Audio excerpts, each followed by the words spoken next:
Direct selling ఇదొక అద్భుతమైన వ్యాపారమా లేక జనాల్ని మోసం చేసి బురుడీ కొట్టించే పిరమిడ్ స్కీమా? ఈ సందిగ్ధత సమాజంలో చాలామందిలో ఉంది. ఈరోజు మనం కొన్ని ముఖ్యమైన మూలాధారాలను పరిశీలించి అసలు నిజాలేంటో ఈ విశ్లేషణలో లోతుగా తెలుసుకుందాం. ఎక్కడా స్కిప్ చేయకండి, ఎందుకంటే చాలా ఆసక్తికరమైన విషయాలు బయటపడబోతున్నాయి. ఇంటర్నెట్లో ఒక వ్యక్తి పంచుకున్న వాస్తవ అనుభవం ఇది.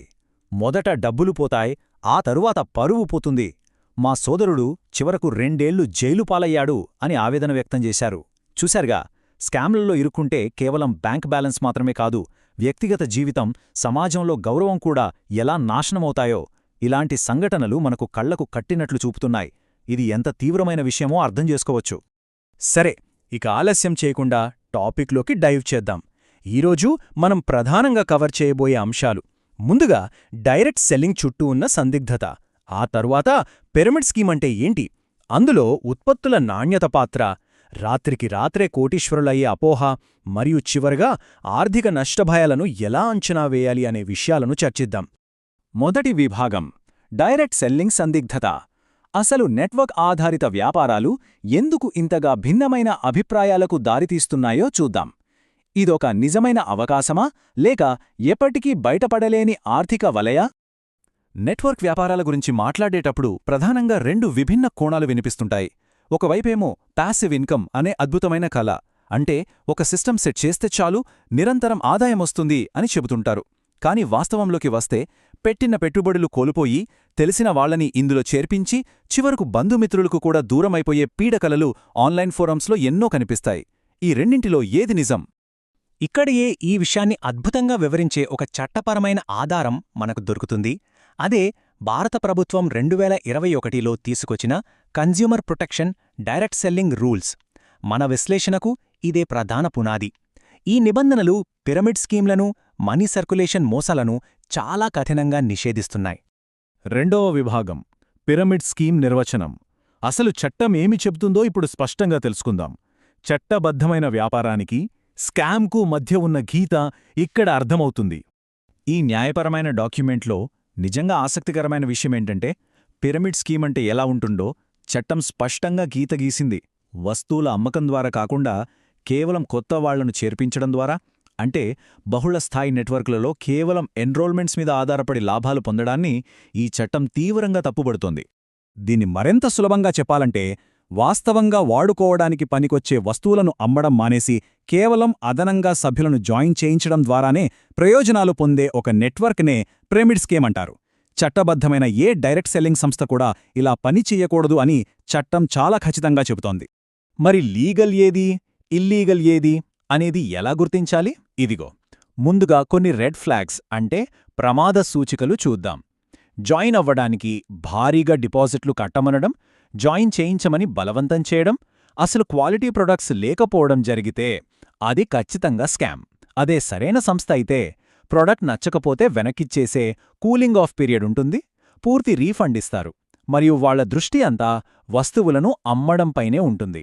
ఇవన్నీ మంచి సంస్థను సూచించే గ్రీన్ ఫ్లాగ్స్ అన్నమాట. ఆన్లైన్ కమ్యూనిటీలో చాలామంది ఇదే విషయాన్ని పదే పదే చెబుతుంటారు. ఇది ప్రాథమికంగా కుప్పకూలిపోయేలా డిజైన్ చేయబడిన సిస్టమ్, పైనున్నవాళ్లు మాత్రమే డబ్బులు సంపాదిస్తారు అని. వాస్తవానికి ఏ వస్తువును అమ్మకుండా కేవలం కిందివాళ్లు తెచ్చే డబ్బుతో పైవాళ్లు లాభపడే వ్యవస్థ ఎక్కువ కాలం నిలబడదు కదా. గణితశాస్త్రపరంగా చూసుకున్నా అది పేకమెడలా ఎప్పటికైనా కుప్పకూలక తప్పదు. మూడో విభాగం: ఉత్పత్తుల నాణ్యత మరియు విలువ. చట్టబద్ధమైన డైరెక్ట్ సెల్లింగ్ వ్యాపారంలో భౌతికంగా వాడుకునే నాణ్యమైన ఉత్పత్తులు ఎంత కీలక పాత్ర పోషిస్తాయో ఇక్కడ చూద్దాం. ఇది ఈ బిజినెస్కి అసలైన గుండెకాయ. ఇక్కడ మూలాధారాల నుండి సేకరించిన ఒక ఆసక్తికరమైన కోటుంది చూడండి. డైరెక్ట్ సెల్లింగ్ అనేది కేవలం ఒక సాధారణ సబ్బునమ్మే వ్యాపారం కాదు, అది ఒక ఆశను ఇచ్చే వ్యాపారం. అవును, నిజమైన డైరెక్ట్ సెల్లింగ్ సంస్థలు కేవలం వ్యాపారం చెయ్యవు, అవి కస్టమర్లకు నిజంగా అవసరమైన ధృవీకరించబడిన ఆరోగ్య ఉత్పత్తుల లాంటివి అందించి వారిలో నమ్మకాన్ని కలిగిస్తాయి. అసలు ఇక్కడ ప్రాడక్ట్ క్వాలిటీ ఎందుకంత ముఖ్యం? ఎందుకంటే మామూలు వస్తువుల్లాగా వీటికి టీవీలో సెలబ్రిటీలొచ్చి ప్రచారం చేయరు, నాసిరకం వస్తువులను అంటగట్టలేరు. ఇది పూర్తిగా మౌత్ టాక్, అంటే వాడిన వాళ్లు చెప్పే నిజమైన ఫీడ్బ్యాక్ పైనే ఆధారపడి ఉంటుంది. అందుకే కల్తీ లేకుండా అత్యుత్తమ నాణ్యతను ఇస్తాయి. కొన్ని జెన్యూన్ సంస్థలైతే ఏకంగా 365కు పైగా రకాల ఉత్పత్తులను అందిస్తూ కస్టమర్ల అన్ని అవసరాలను తీరుస్తున్నాయి. క్వాలిటీ లేకపోతే ఈ సిస్టమ్ అస్సలు నిలబడదు. సరిగ్గా ఇదే విషయాన్ని చట్టం కూడా నొక్కి చెబుతోంది.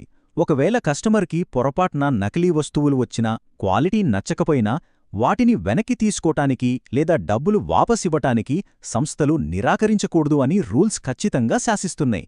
దీనివల్ల కస్టమర్ల డబ్బుకి 100% భద్రత లభిస్తుంది. ఇక 4వ విభాగం, రాత్రికి రాత్రే ధనవంతులయ్యే అపోహ. తప్పుడు పెట్టుబడుల్లోకి ప్రజలను ఆకర్షించడానికి స్కామర్లు తరచుగా ఉపయోగించే ఒక పెద్ద అబద్ధం గురించి ఇక్కడ తెలుసుకుందాం. ఇది చాలామందికి ఎదురైన అనుభవం. పెద్ద పెద్ద హోటళ్లలో మీటింగ్స్ పెట్టి వాళ్ళొక అద్భుతమైన కల చూపిస్తారు. రేపు 1000, ఎల్లుండి లక్షలు, ఆ తర్వాత కోట్లు సంపాదిస్తారు అంటారు. ఎంతవరకు? ఆ సూట్ వేసుకున్న వ్యక్తి డబ్బులు పట్టుకుని మాయమయ్యేంతవరకే. రాత్రికి రాత్రే కోటీశ్వరులైపోవచ్చు అనే భ్రమ ఎంత ప్రమాదకరమో ఇది స్పష్టంగా చెబుతోంది. కాని ఒక నిజమైన నెట్వర్క్ వ్యాపారంలో సక్సెస్ కావాలంటే ఒక వాస్తవమైన టైంలైన్ ఉంటుంది. లాటరీ తగిలినట్లు డబ్బులు రావు. మొదటి నెల మొత్తం సిస్టమేంటి, ప్రాడక్ట్స్ ఏంటి అనేది నేర్చుకోవడానికే సరిపోతుంది. ఆ తర్వాత 1 నుంచి 2 ఏళ్లు కఠోరంగా శ్రమించి ఒక స్థిరమైన పునాది వేసుకోవాలి. మరి ఆశించిన ప్యాసివ్ ఇన్కమ్ సాధించాలంటే కనీసం 5 ఏళ్లు నిలకడగా కష్టపడాలి. అవును, అక్షరాల 5 సంవత్సరాలు. పరిశ్రమ వర్గాలు చెబుతున్న వాస్తవమిది. ఒక స్థిరమైన నెట్వర్క్ను నిర్మించడానికి కనీసం 5 ఏళ్ల కఠిన సమయం పడుతుంది. 6 నెలల్లో ఎవ్వరూ కోటీశ్వరులు కాలేరు. ఈ అపోహను పూర్తిగా మర్చిపోవడం మంచిది. ఇక చివరిది, 5వ విభాగం, ఆర్థిక నష్టభయాల అంచనా. సమాజంలో మనకున్న పరువును, కష్టపడి సంపాదించిన డబ్బును ఎలా కాపాడుకోవాలో చూద్దాం. అసలు ప్రజలు ఎక్కువగా ఎక్కడ నష్టపోతున్నారో ఇక్కడ అర్థమవుతోంది. చట్టబద్ధమైన వ్యాపారంలో ఇంట్లోకి అవసరమైన వస్తువులు మాత్రమే కొనుక్కుంటారు. కాని స్కాముల్లో నెట్వర్క్లో ఏదో ఒక లెవెల్ లేదా ర్యాంక్ సాధించడం కోసం అవసరం లేకపోయినా అప్పు చేసి మరీ లక్షల కొద్దీ సరుకును బలవంతంగా కొని ఇంట్లో పెట్టుకుంటారు. ఈ బలవంతపు ఇన్వెంటరీనే ఆర్థిక నష్టాలకు అసలు మూలకారణం. అందుకే చట్టబద్ధమైన కంపెనీలు ఖచ్చితంగా పారదర్శకంగా ఉండాలని ప్రభుత్వ నిబంధనలు స్పష్టం చేస్తున్నాయి. ఏ కంపెనీ అయినా సరే తమ వెబ్సైట్లో కస్టమర్ల ఫిర్యాదులు స్వీకరించే గ్రీవెన్స్ సిస్టమ్ మరియు నోడల్ అధికారుల వివరాలు తప్పనిసరిగా ఉంచాలి. ఇది వినియోగదారుల సమస్యల పరిష్కారానికి ఒక పెద్ద భరోసానిస్తోంది.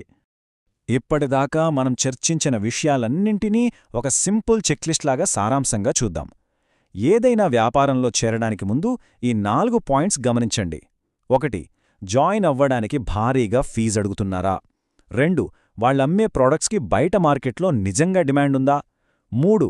కొన్న తర్వాత నచ్చకపోతే డబ్బులు వెనక్కిచ్చే రీఫండ్ పాలసీ ఉందా? 4. వాళ్ళ ఫోకస్ కేవలం జాయినింగ్స్పైనే ఉందా లేక రీటైల్ అమ్మకాలపై ఉందా? ఈ అంశాలను సరిగ్గా అంచనా వేస్తే ఆర్థిక నష్టాల నుండి సులభంగా బయటపడవచ్చు. ఫైనల్గా ముగించే ముందు ఆలోచింపజేసే ఒక చిన్న ప్రశ్న. అసలు కష్టపడకుండా వచ్చే ప్యాసివ్ ఆదాయమనే అద్భుతమైన ఆకర్షణ వెనుక నిజంగా ఎలాంటి రిస్క్ ఉండదనుకోవడం కరెక్టేనా? భవిష్యత్తులో ఇలాంటి అవకాశాలు ఎదురైనప్పుడు అందులోని చట్టపరమైన మరియు ఆచరణాత్మకమైన వాస్తవాలను బేరీజు వేసుకున్నప్పుడే ఎవరైనా సరైన నిర్ణయం తీసుకోగలం. ఈ విశ్లేషణ అందుకు అవసరమైన స్పష్టతను ఇచ్చిందని ఆశిస్తున్నాం. మళ్లీ మరో ఆసక్తికరమైన అంశంతో కలుద్దాం. ఈ వీడియో మీకు నచ్చితే తప్పకుండా లైక్ చేయండి. ఇలాంటి మోటివేషన్ అండ్ సక్సెస్ వీడియోస్ కోసం మా ఛానల్ని సబ్స్క్రైబ్ చేసుకోండి. మీ ఫ్రెండ్స్ అండ్ టీమ్ మెంబర్స్కి షేర్ చేయండి. పూర్తి వివరాల కోసం స్క్రీన్పై కనిపించే నంబర్ను సంప్రదించండి.